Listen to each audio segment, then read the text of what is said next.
Are you overwhelmed by the challenge of personalizing communication for thousands of students? That's where Element 451's AI assistants come in. From nudging prospective students to guiding those already on their journey, AI assistants don't just automate, they write, build, and optimize every step of your digital campaigns. Discover how at element451.com/AI team. Hit it! That's what I'm talking about. Wait! Okay, now, from the beginning. Hit it, boys. Welcome to High School to Higher Ed, a father-daughter perspective, a special 3-part Pulse Check miniseries brought to you by Enrollify. I'm Emma Cavanagh, a 9th grader just starting high school. And I'm Kevin Cavanagh, Emma's dad, and an enrollment management professional for the last 30 years. This series is about seeing the college admissions process through a different perspective, mine. We'll explore how young people are beginning to perceive college, the messages they're getting from counselors, family, and even colleges themselves. By stepping into these early conversations, we hope to offer some real insights for enrollment managers and marketers, things you can't find in the data, but in real everyday moments. Let's dive into today's episode. This is episode 2, College Marketing, Pass or Fail, a 9th grader's honest review. I'm your co-host, Kevin Cavanagh, and I'm here with my co-host and daughter, Emma Cavanagh. How are you, Emma? I'm good, how are you? I'm good. Welcome to episode 2. On our last episode, we chatted about some of your initial exposure to colleges and universities, as well as an early look at some of the platforms that you had been using, like Naviance, Niche, and Big Future. So what are we going to chat about on this episode, Emma? In this week's episode, I'll provide my reaction to some of the great messaging I've gotten from colleges so far, as well as some of the not so great messages I've gotten. Great. But before we dive into my experience, I wanted to circle back to a question that came up on last week's episode. Why do colleges reach out to kids at as early as 8th and 9th grade? So I did some digging and found a Washington Post article that shed interesting facts. One was a Gallup poll found that the proportion of Americans who consider college to be very important fell from 70% in 2013 to 51% by 2019. Also in the article, as for advertising, colleges collectively spend $2 billion on it in 2018 and $2.2 billion in 2019, according to the brand consulting company Kantar. Lastly, the article mentioned the total number of college students in the United States has declined by 2.6 million, or 13%, over the last decade. Another drop, 15%, over 4 years, is projected beginning in the mid-2020s in the number of prospective college students graduating from high school. That's really great information, and it points to the pressures that are on colleges. So, many people think that, it's hard to get into school because we perpetuate this competitiveness and this concept of like Ivy League or, junior Ivies or otherwise. But the fact of the matter is, for most colleges in the United States, that article paints a picture of what many people that are listening to this podcast are feeling. People don't believe that higher education is important as it once was. So fewer people are choosing to pay and to go to college.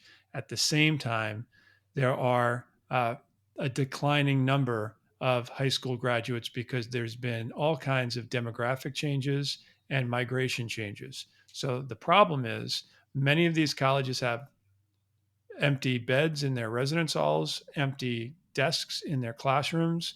They have all of this overhead. They have all of these faculty members and staff.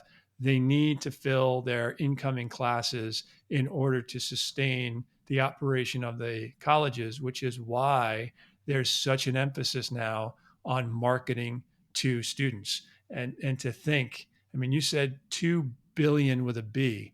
That's a lot of money, which is really why we're talking, because this episode, we're really going to get into some of the things that you're seeing early on. And is it cutting the mustard for these colleges that are desperately trying to fill their classes. So before we really jump in, going back to last episode, that I like to celebrate the national days. Yep. So today is October 24th, right? Yep. Uh, do you know what today's national day is? I do not. Well, I'm going to weave it into our podcast episode, even though it's a bit of a stretch. But today is National Baloney Day.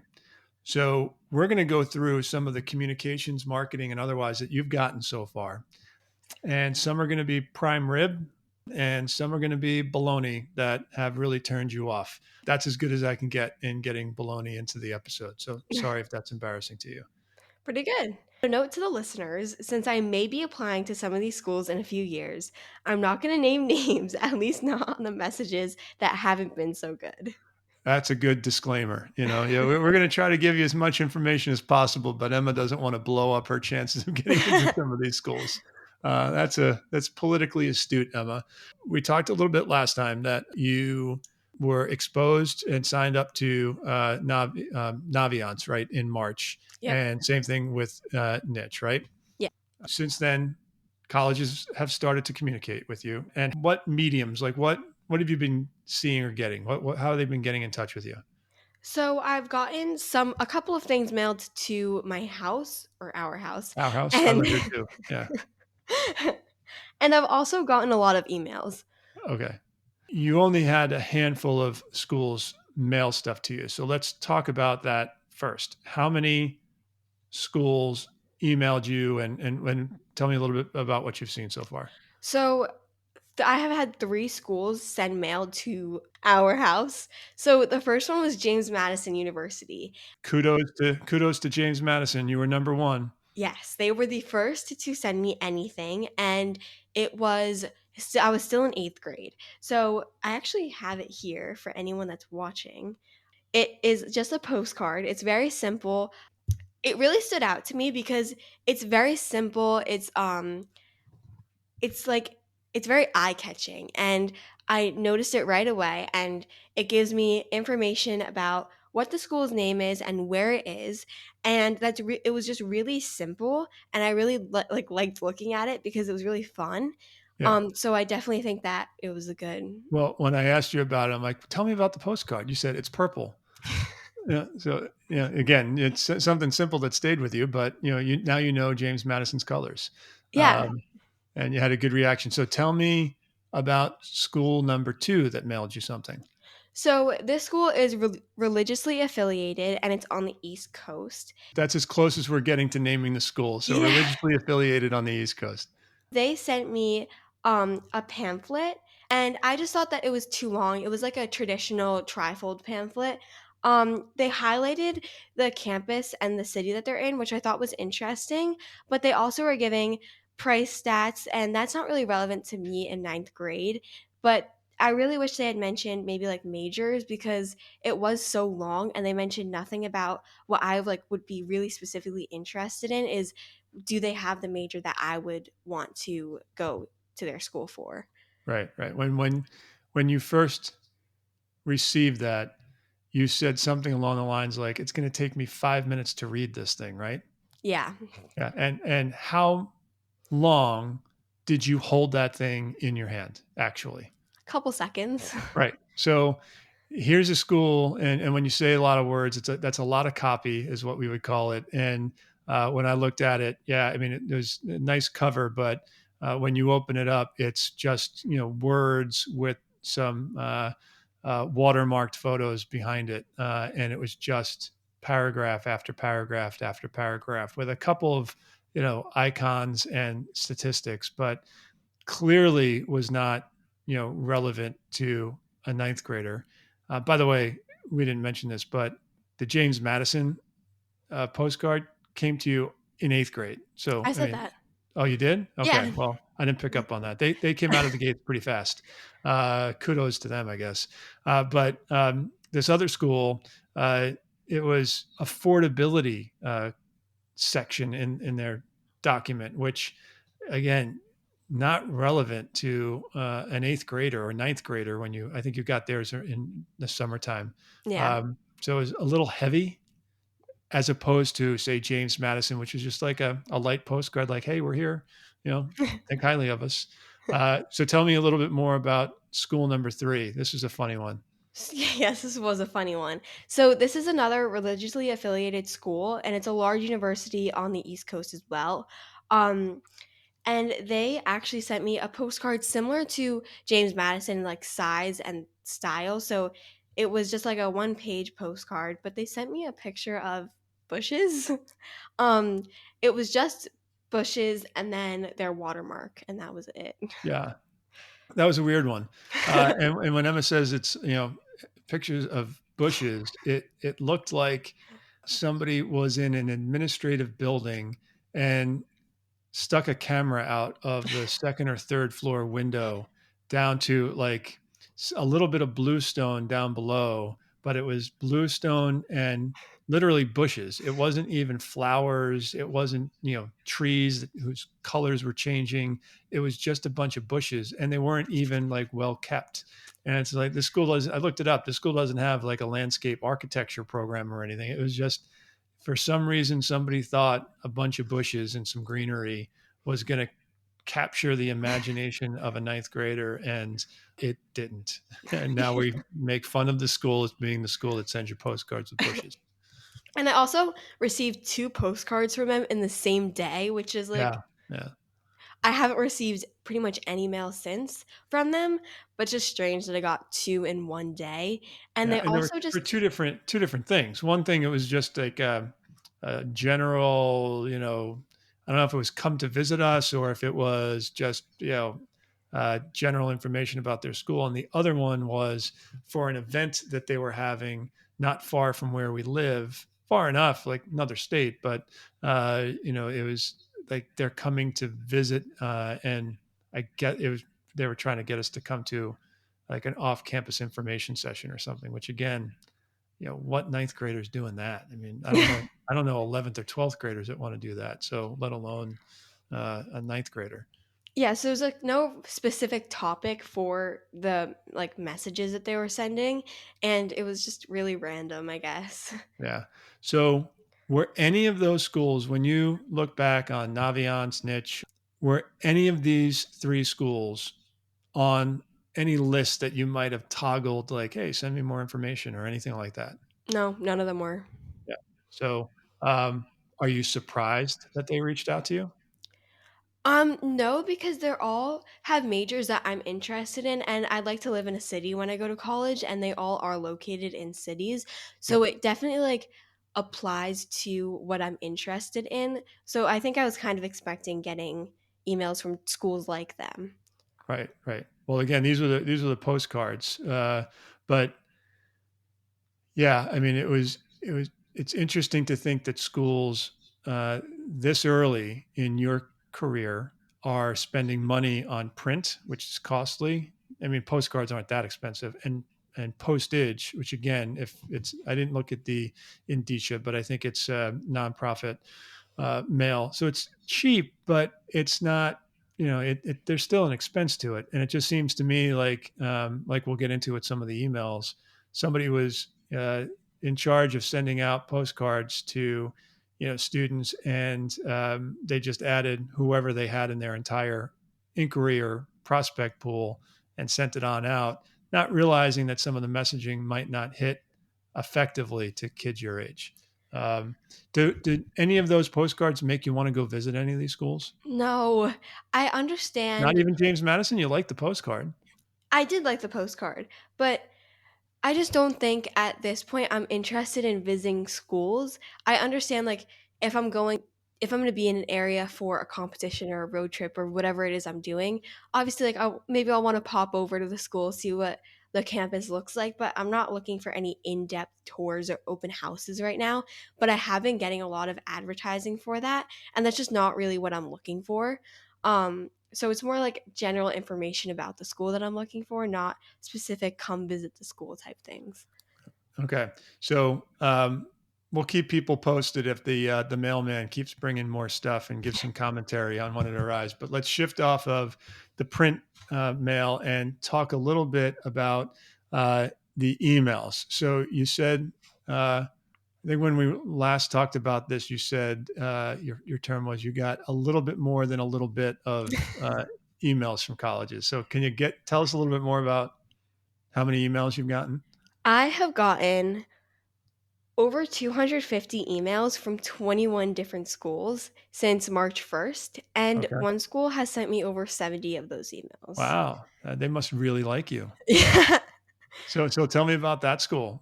Again, I think this is on the wall of shame, so we're not going to name the name of the Yeah. school, but tell me what you can tell me about So that school. with the math, it's about 2 emails a week. And this is a performing arts school, and I'm not interested in performing arts. Are you Just talented in anything?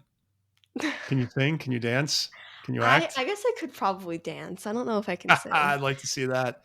So I used to do dance. yeah, that's true. Hey, it's Seth. Element 451 is hosting the AI Engage Summit on October 29th and 30th. This free virtual event features many of your favorite Enrollify creators and will explore AI's impact on student engagement, enrollment marketing, and institutional success. Learn to tap into AI to automate personalized outreach, improve your emails, streamline content creation, and boost campaign performance. Plus, hear directly from current students on how AI is influencing their engagement and campus life. Don't miss my opening keynote, State of the State, a candid look at where we are and where we need to go. The AI Engage Summit is your guide to understanding and applying AI at your school. Registration is free. Visit element451.com to save your spot. Now, back to the show. So 70 emails from a school that's a performing arts school, and nowhere ever have you ever expressed any kind of interest in doing anything in the performing arts, right? Yeah. So they kept sending me emails about their auditions, and they were asking me to Congratulations. You audition. got called in for a big audition. So they were asking me to audition and to show up to their auditions, and they gave dates and they gave a link that you're supposed to click on so you could go to this audition. And so I clicked on one of the links for the emails, and it brought me to their website. And I looked for seeing if ninth graders could audition. So I looked for that on their website, and I didn't see that. So I clicked on the chat button, and they actually have like live agents, and I was able to click onto this and talk with this live agent, and I asked the person, and they just could not give me straight answers on whether or not a ninth grader could audition. Right. So they're sending you audition, audition, audition, audition as a ninth grader. You finally relent and say, okay, let me check this out. And you click on the email to check out this audition thing. The chat bot or the chat, it wasn't a chat bot. I know what a chat bot is, and it wasn't a chat bot. It was a real agent. And the real funny thing you showed me as you were trying to do it, that whoever was on the other end saw your message like, hey, can a ninth grader actually come for an audition, or is this right? And you saw them typing and the 3 dots showed up in the chat, and then they stopped, and then they paused for a minute, and then they started typing again, Yeah. and then they stopped, and then they like deleted whatever they were writing and then went back to it again. And I think and they gave you all vague answers. They didn't give you a straight answer on any of it. And then I think they finally just gave up. Not that you were like being a pest. You're just like, yeah, but can ninth graders do this? And then they just said to reach out to an admissions counselor, right? Yeah. They told Yeah. me to So reach the out to admissions admissions office counselor. at the school is emailing you to audition. And so you reach out to set up for an audition and ask questions, and you just reverted back to calling the admissions office. Yeah. Yeah, that works. I think that's a real great way to influence people, right? Yeah. So definitely that school should stop. Yeah, But stop emailing. Well, congratulations. Maybe you're missing your dream. maybe. You should be an actress or a singer. So the other one, this is one that I was excited to talk about. I got an interesting kick out of this one. This one's So funny. you were presented with an opportunity that would have saved your mother and I a lot of money, because basically you would be moving out of the house after middle school, uh, moving to a big city in the mid-Atlantic, and enrolling in a PhD program straight out of middle school and wouldn't have to pay for college or a master's degree. You just go right into a PhD program, which I was really excited about because it would really save my pocket. But tell me a little bit about that. Yeah, so Oh, I this is another one where we're not mentioning the school, right? yeah. Yeah, I think that's Um a great idea. so I got an email from a school that asked me to basically just join their PhD program, and I'm just totally not expecting that. And they did have specific, like, this they had political science, which is something that I'm interested in, and they were telling me to join their political science PhD. So they got part of it right with the political science, but I'm just not at the age for a PhD yet. Yeah. So I on your behalf responded to it, the other thing. It was a personalized email. It came from someone Mhm. specific at this university and the political science department at this university. So I emailed the person. I forwarded your email to my email address, and then I reached out to them and said, "Hey, just want to let you know that my daughter's. This is eighth grade too, by the way. This is early." And I said, you might want to check. I think your filters on your CRM. A CRM is like a software package that allows colleges to manage all the students that they're trying to market to and communicate with, and also communicate to them and text them, email them, and it manages the applications down the road. But the I just said, hey, I think your CRM is a little wonky or your filters are set up wrong. And I got an automatic out of office message from this person that they're no longer with the university. So then I went on LinkedIn and looked this person up, and they hadn't worked at the university for 3 years. So somehow, someone at that university set up a filter in their CRM to send emails to anybody that expressed an interest in political science and prompting them to apply to their PhD program, which is not good by any stretch of the imagination. So I took that bounce back email and I emailed the vice president of that university and I said, just take a look at the email string below and you'll see that I think something's not right. And turns out you stopped getting emails from that school, so you Yeah. might be blacklisted from that one school. Um, but they never responded to me. They never said, "Hey, thanks. Like, thanks for the heads up." But great opportunity, like the Doogie Howser of political science. So beyond those two, like the carpet bombing school and the school that wants you to become the PhD, um, tell me a little bit more about the emails that you got and give me some highlights on start with the things that you liked about the emails and then we'll talk about some of the other things that you thought they missed the mark on. Mhm. So I really liked when the emails talked about why students chose to go to their school. I didn't want anything like too specific, but just broadly, like a couple words. Um, there was one school that had students write on tape 3 words that they felt about their school and then put it on like a board.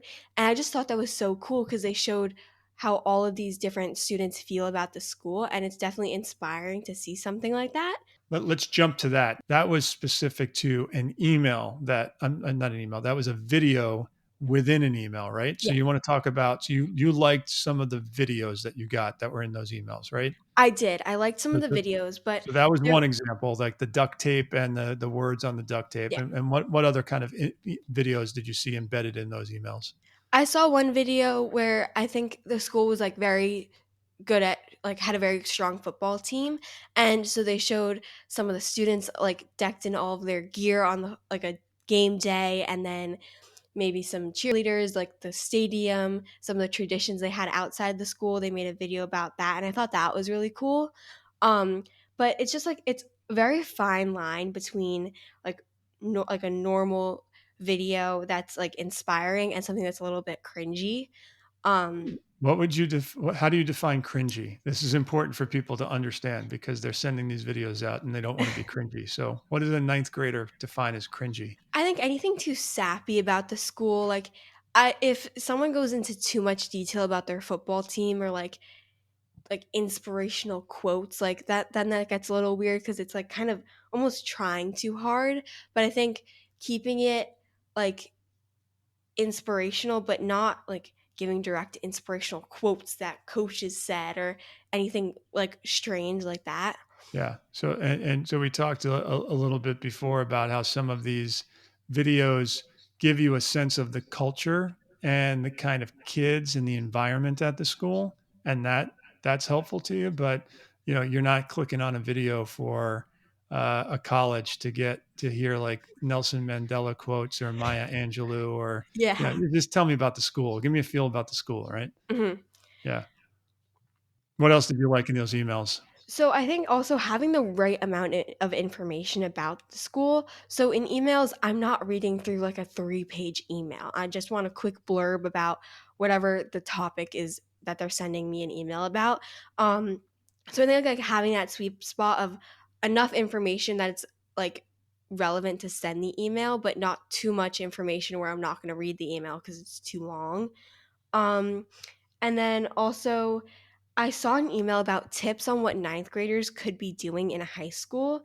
So I think this is really a good email because it was very age appropriate content. It was helpful to where I am now. I think a lot of schools, what they're not doing is they're not specifying and they're not advertising to what I'm looking for in ninth grade. They're more advertising to campus tours or things like that. And that's more for upperclassmen, not the lower classmen and the like on younger kids in high school. Yeah. Pro tip: it's underclassmen, not lowerclassmen. You're not low. Oh. You're pretty high in my book. Oops. And then you also saw a few emails that had like good graphics, and even one that sent you a happy birthday note, right? Which goes to show Yes. you never told that school that it was your birthday, but they have your data. They do have my data. I Yeah. really like the graphics because I think it's eye catching and I feel like having graphics is a little bit quicker to look at and to get the information from than a paragraph is. Like Right. I can get um like a percentage from just one little graphic instead of having a whole paragraph or a sentence about that. So I Yeah. think the graphics are really helpful. So tell me like two or three things that jump out at you in some of the emails that you didn't like. I didn't like being bombarded with emails Right. because I don't check my emails really. I just check them for the sake of this. And being bombarded with emails is just irritating, and I'm not going to necessarily read emails that have the same topic over and over again. Yeah. And also when there's too much information or writing, that's overwhelming, and I'm just most people are like scrolling on their phones or tapping away. They're not just really like focusing on what they're reading. So I don't think it's very useful. And then um also, I got an email from one school that welcomes me to the mailing list, which I thought was kind of strange. Like, I didn't sign up to be a part of their mailing list. It was just, I assume, from Naviance or Niche. Um, so I'm not really sure why I got Yeah, that yeah. email. It's a little Welcome to strange. something you didn't want to be a part of in the first place, and is Yeah. not that exciting. Like welcome you to something else, but like welcome you to the mailing list. So you mentioned before, um, how frequently do you check your email? Pretty much never. Right.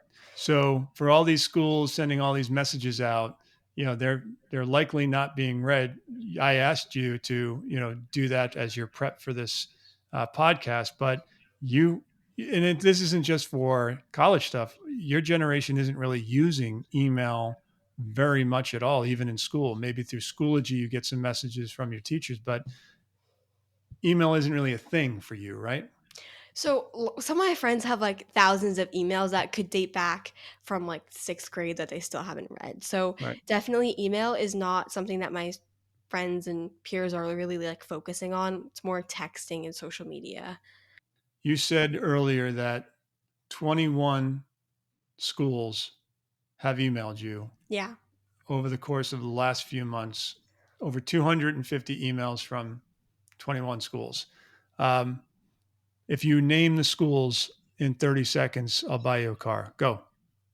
James Madison, St. Joseph's University, American University, I think Penn State. Keep going. That's four. Um Okay, so time's up. Oh, no, that has not been 30 seconds. Yeah, it proves the point, though. If for all these emails, and you literally over the last few days have read all of those emails in order to prepare for this podcast, and you still don't know their names. So, yeah, what does that say to the messaging there that you don't even the bad ones you can't remember? So maybe emails is not the way to go. So let's spend a little bit of time shifting to social media, because you talked about that on last episode, that you and your friends are hearing and seeing some things on social media, which was surprising to me because as far as I know, you don't have social media, right? Yeah, you haven't allowed me yet.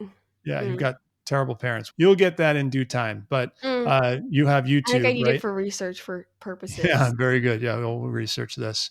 So tell me about YouTube, because you've seen some things on there.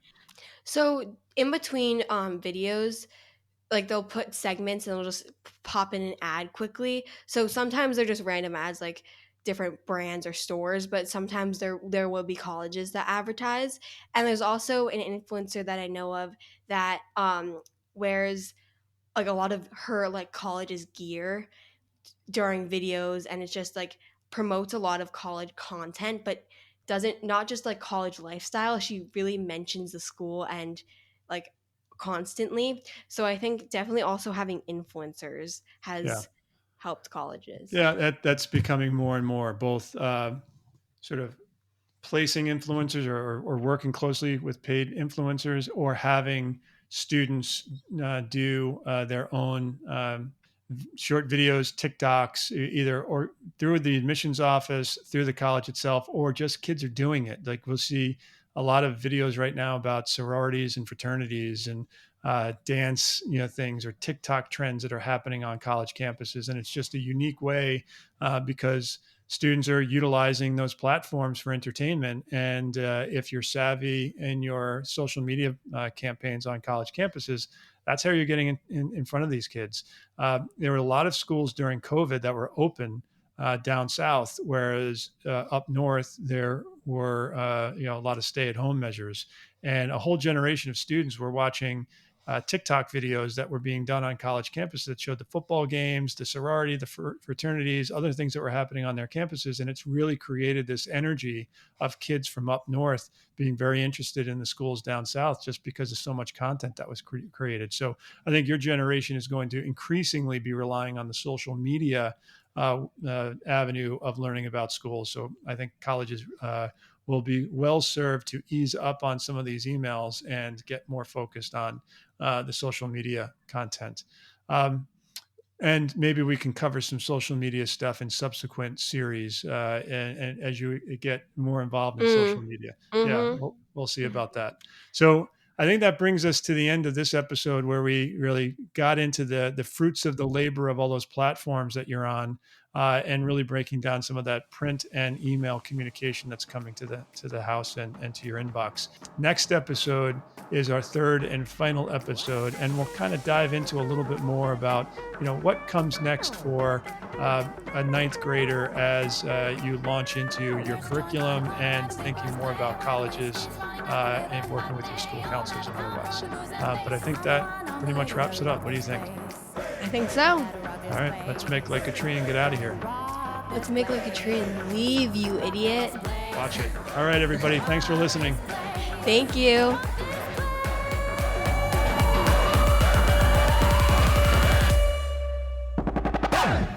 The Higher Ed Pulse is part of the Enrollify Podcast Network. If you like this podcast, chances are you'll like other Enrollify shows too. Our podcast network is growing by the month, and we've got a plethora of marketing, enrollment, and higher ed technology shows that are jam-packed with stories, ideas, and frameworks, all designed to empower you to be a better higher ed professional. Our show helps higher ed marketers and admission pros find their next big idea and features a selection of the industry's best as your hosts. Learn from Brian Gross, Eddie Francis, Jenny Lee Fowler, and so many of your favorite leaders in higher ed. Enrollify is made possible by Element 451, the next generation AI student engagement platform, helping institutions create meaningful and personalized interactions with students. Learn more at element451.com.